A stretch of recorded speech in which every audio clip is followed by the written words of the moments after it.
మెదక్ జిల్లాలో భారీ అగ్ని ప్రమాదం జరిగింది. కంటైనర్లో ఒక్కసారిగా మంటలు చెలరేగాయి. దీంట్లో కొత్తగా తరలిస్తున్న 8 మారుతి కార్లు ఉన్నాయి. ఆ 8 కార్లు పూర్తిగా దగ్ధమయ్యాయి. తూప్రాన్ సమీపంలో NH-44 పై ప్రమాదం చోటు చేసుకుంది. మహారాష్ట్ర నుంచి హైదరాబాద్కు వస్తుంది ఈ కంటైనర్. ఈ ఘటనతో NH-44 పై కాసేపు ట్రాఫిక్ అంతరాయం ఏర్పడింది.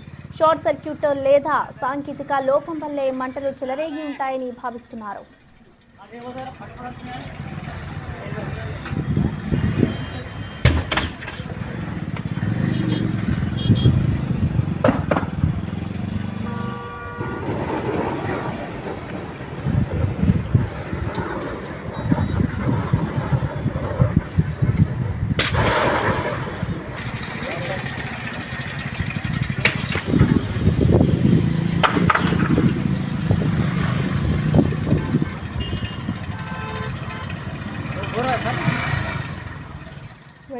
మెదక్ జిల్లాలో భారీ అగ్ని ప్రమాదం చోటు చేసుకుంది. దానికి సంబంధించిన విజువల్స్ కూడా మనం చూస్తున్నాం. ఇటు కంటైనర్లో ఒక్కసారిగా మంటలు చెలరేగాయి. కంటైనర్లో కొత్తగా తరలిస్తున్న 8 మారుతి కార్లు మంటలకి పూర్తిగా కాలి బూడిదైపోయిన సిచ్యువేషన్ అయితే కనిపిస్తోంది. అయితే ఈ ప్రమాదానికి సంబంధించి కారణాలైతే ఇంకా తెలియరాలేదు.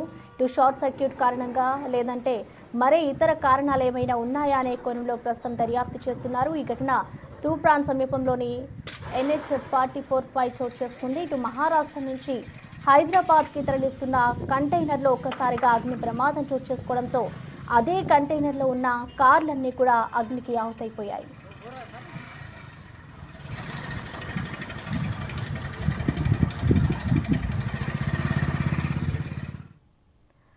అగ్ని ప్రమాదానికి సంబంధించిన మరింత సమాచారాన్ని మా ప్రతినిధి రానా అందిస్తారు. రానా,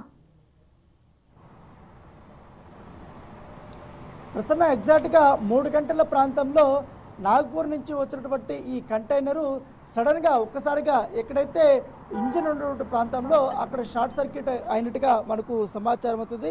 దాని నుంచి కూడా నిదానంగా పైకి క్యాబిన్లోకి రావడము, క్యాబిన్ నుంచి కూడా వెనకాల ఉన్నటువంటి కంటైనర్లో ఉన్నటువంటి ఆ ప్లేస్కి అంతా కూడా ఈ యొక్క అగ్ని అంతా కూడా వ్యాపించడం పట్ల మొత్తం అంతా కూడా CNG కార్లు కాబట్టి ఈ CNG కార్లు కాబట్టి ఆల్రెడీ గ్యాస్ ఉంటుంది. ఒక్కసారిగా కూడా మంటలు చెలరేగడంతో అవి కూడా అంటిపోయి మొత్తం అంతా కూడా అగ్నికి ఆగుతైనటువంటి పరిస్థితి కనపడుతుంది. ఎందుకంటే నాగపూర్ నుంచి హైదరాబాద్ వరకు చాలా సేఫ్గా వచ్చినటువంటి కంటైనర్ ఒక్కసారిగా ఈ వేడికన్నా లేకపోతే షార్ట్ సర్క్యూట్ ఎట్లా వచ్చింది అనేది కూడా ఇప్పుడు అక్కడ బండి తోలుతున్నటువంటి డ్రైవర్కి తెలియదు, క్లీనర్కి తెలియదు. వాళ్ళు కూడా ఒక్కసారిగా హైవే పైన మొత్తం ఆ కంటైనర్ని ఆపేసి వాళ్ళు భయపడిపోయారు, పారిపోయారు. సో వాళ్ళ దగ్గర ఉన్న చిన్న బకెట్ ద్వారా కూడా వాటర్ తీసుకొని కొట్టడానికి ప్రయత్నించారు. కాకపోతే చాలా వేగంగా అంటే చాలా వేగంగా కూడా ఈ మంటలు వ్యాప్తి చెందడం, దాంతోపాటు పగ పెద్ద ఎత్తున కూడా రావడంతో హైవే పైన వెళ్తున్నటువంటి వాహనదారులందరూ కూడా అక్కడ ఆగి మంటలు ఆర్పడానికి చాలా ప్రయత్నించారు. అక్కడ ఉన్నటువంటి పోలీసులకి వారు ఇన్ఫార్మ్ చేశారు. వెంటనే కూడా ఫైర్ ఇంజిన్లు అక్కడికి తీసుకుని వచ్చి తగలబడిపోతున్నటువంటి ఆ DGFCకి సంబంధించినటువంటి ఆ కంటైనర్ని వాళ్ళు ఓపెన్ చేయడానికి ప్రయత్నించారు. మొత్తం ఎంటైర్ ఆ మంటలంతా అదుపులోకి వచ్చిన తర్వాత లోపలికి వెళ్ళి చూసే కుదిరికి ఇప్పుడు మనం విజువల్లో చూస్తున్నాం. బిగ్ టీవీలో ఎక్స్క్లూజివ్గా ఒక్క సీటు లేదు, ఏమీ లేదు. మొత్తం ఓన్లీ దానికి సంబంధించినటువంటి టైర్లు కూడా కాలిపోయాయి. మొత్తం కొత్త కారు మొత్తం అంతా పూర్తి స్థాయిలో దగ్ధమైపోయి కనీసం ఒక ఇనపకి సంబంధించినట్టు అవి తప్ప మిగతా ఏవి కూడా పనికిరాని సిచ్యువేషను. ఒక్క మారుతి సుజుకి కార్లు అంటే అవి సో చాలా కొత్త కార్లు. అవి హైదరాబాద్ తీసుకొచ్చి మళ్ళీ తర్వాత కాకినాడలో డెలివరీ ఉండబోతున్నది, అక్కడ షాప్స్కి తీసుకెళ్తున్నామనేసి కూడా వాళ్ళు చెప్తున్నారు. కాకపోతే కొత్త కార్లు అమ్మకానికి ఉన్నాయి, దాంతోపాటు కొనుగోలుదారులు తీసుకోకముందే ఈ మొత్తం అగ్నికంతా కూడా ఆగుతైనటువంటి పరిస్థితి కనపడుతుంది. దీనిపైన పోలీసులు పూర్తి స్థాయిలో దర్యాప్తు చేస్తున్నారు. ఇది ప్రమాదమా లేకపోతే నిర్లక్ష్యం వల్ల ఏమన్నా ఇట్లా జరిగిందా, క్యాబిన్లో మంటలు చెలరేగాయా, లేకపోతే ఇంజిన్ నుంచి మంటలు చెలరేగి క్యాబిన్కి అంటుకొని క్యాబిన్ నుంచి ఈ యొక్క కంటైనర్ లోపలికి ఎలా వెళ్ళేది అన్నది. ఎందుకంటే కంటైనర్ అంటే ఆల్మోస్ట్ నీకు క్లోజ్డ్ ఉంటుంది, లోపలికి ఎటువంటి ఓన్లీ కార్లు మాత్రమే లోపలికి ఉన్నాయి కానీ దానికి సంబంధించిన కేబులింగ్కి మంట వల్ల వెళ్ళిందా ఏంటనేది కూడా మొత్తం పోలీసులు ఇప్పుడు ఇన్వెస్టిగేషన్ చేస్తున్నటువంటి పరిస్థితి కనపడుతుంది. సో మొత్తానికి చాలా పెద్ద నష్టమే, ఎందుకంటే 1 కాదు 2 కాదు 8 కార్లు దగ్ధమైపోయాయంటే ఇది చాలా పెద్ద విషయంగానే మనం చూడాల్సిన అవసరం ఉంది. సో అక్కడ కంటైనర్ కారిపోవడంతో హైవే మీద అంతా పూర్తిగా ట్రాఫిక్ జామ్ అంతా అయిపోయింది. దాంతోపాటు పోలీసులు అక్కడ వచ్చి ఆ ట్రాఫిక్ అంతా కూడా వాళ్ళు క్లియర్ చేస్తారు. ప్రస్తుతం ఆ కంటైనర్ని పక్కకు తీసుకెళ్ళడానికి వాళ్ళు ప్రయత్నాలు చేస్తున్నారు. దీనిపైన పూర్తి స్థాయిలో ఇన్వెస్టిగేషన్ అయితే జరుగుతుంది. కరెక్ట్గా నాగులపల్లికి వచ్చినటువంటి ఆ ప్లేస్లోనే ఈ యొక్క ప్రమాదం జరిగిందనేసి కూడా పోలీసులు వాళ్ళు చెప్తున్నారు. సో దాంతోపాటు ఈ అప్పటికే చాలా వరకు మంటలు వస్తున్నాయి. రామాయంపేట నుంచి ఫైర్ ఇంజిన్ రావాల్సి ఉంది. దీనికి చాలా డిస్టెన్స్ ఉంది. ఆ వచ్చేటప్పుడు మొత్తం అగ్నికి ఆగుతైపోయి. సో కనీసం ఒక్క కారణాన్ని పట్టుకుందాము, దాన్ని అంతా కూడా కొంచెం సేఫ్గా పెట్టుకుందాం అనుకునే లోపల మొత్తం ఆ మంటలకి వచ్చినప్పటి ఆ గాలి వస్తుంది ఒక పక్క, దాంతోపాటు పొగ పెద్ద ఎత్తున వస్తుంది. కనీసం ఎవరు కూడా లోపలికి వెళ్ళి ఆ డోర్ని, అంటే కంటైనర్ సంబంధించి చుట్టూ లాక్ ఉంటుంది కాబట్టి వెనకాల ఆ లాక్ ఓపెన్ చేస్తే కొంచెం గాలి వస్తుంది. దాని లోపల వాటర్ కొట్టడానికైనా ప్రయత్నిస్తే కొంచెం మంటలు అదుపులోకి వస్తాయనుకుంటే కానీ కనీసం డోర్ తీసుకెళ్ళినటువంటి సిచ్యువేషన్కి ఆ డ్రైవరు అలాగే కండక్టర్ ఎవరైతే క్లీనర్ ఉన్నారో వాళ్ళు ప్రయత్నాలు చేసినట్టుగా తెలుస్తుంది. ఆ ప్రయత్నాలు అంతా కూడా వృధాయి.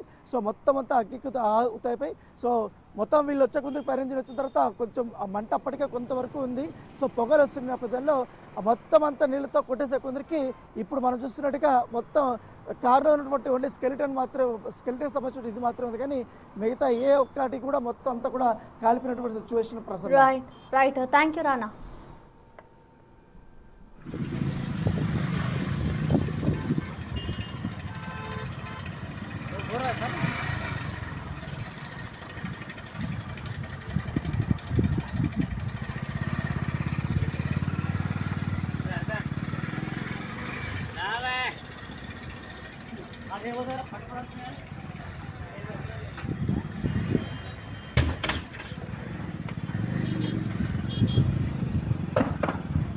మెదక్ జిల్లాలోని భారీ అగ్ని ప్రమాదం చోటు చేసుకుంది. ఇటు కంటైనర్లో ఒక్కసారిగా భారీ అగ్ని ప్రమాదం చోటు చేసుకుంది. ఇటు కంటైనర్లో ఉన్న 8 కార్లు అగ్నికి ఆహుతైపోయాయి. అయితే దీనికి సంబంధించి ఇంకా కారణాలు తెలియాల్సి ఉంది. షార్ట్ సర్క్యూటా లేదా సాంకేతిక లోపం వల్లే మంటలు వ్యాపించాయా అన్న కోణంలో ప్రస్తుతం దర్యాప్తు చేస్తోంది. ఈ ఘటనంతా కూడా మెదక్ జిల్లా తూప్రాన్ NH44 పై అయితే చోటు చేసుకుంది. అయితే అప్పటికే ఇటు లారీ కంటైనర్ డ్రైవర్ అలాగే క్లీనర్ ఇద్దరు కూడా డోర్లు ఓపెన్ చేసేందుకు ప్రయత్నించారు. అందులో ఉన్న కార్లని కిందకి దించే ప్రయత్నం చేస్తుండగానే ఆ వేడికి ఇంకా అగ్ని కిలలైతే ఒక్కసారిగా ఎక్కువగా పెరిగిపోవడంతో కంటైనర్లో ఉన్న కార్లన్నీ కూడా అగ్నికి ఆహుతైపోయాయి. ఇటు వాటిని తీసే ప్రయత్నం చేసినప్పటికీ కూడా ఇటు అగ్నిలో అవన్నీ కూడా కాలి బూడిదైపోయిన పరిస్థితి కనిపిస్తుంది. ఇటు వెంటనే సమాచారం అందుకున్న అగ్నిమాపక సిబ్బంది అక్కడికి చేరుకొని మంటలను అయితే అదుపు చేశారు. ఈ ఘటనంతా మహారాష్ట్ర నుంచి హైదరాబాద్కు వస్తున్న కంటైనర్లో చోటు చేసుకుంది. దాదాపు అదే కంటైనర్లో 8 పైగా కార్లు అందులో ఉన్నాయి. అయితే ఈ ఘటనకు సంబంధించి ప్రస్తుతం సాంకేతిక లోపమా లేదంటే షార్ట్ సర్క్యూట్ కారణంగా మంటలు చెలరేగాయా అన్న దానిపై అయితే ప్రస్తుతం క్లారిటీ రావాల్సి ఉంది. ఇటు మెదక్ జిల్లాలోని ఘటన చోటు చేసుకుంది. కంటైనర్లో ఒక్కసారిగా మంటలు వ్యాపించడంతోనే ఆ కార్లన్నీ కూడా అగ్నికి ఆహుతైపోయాయి.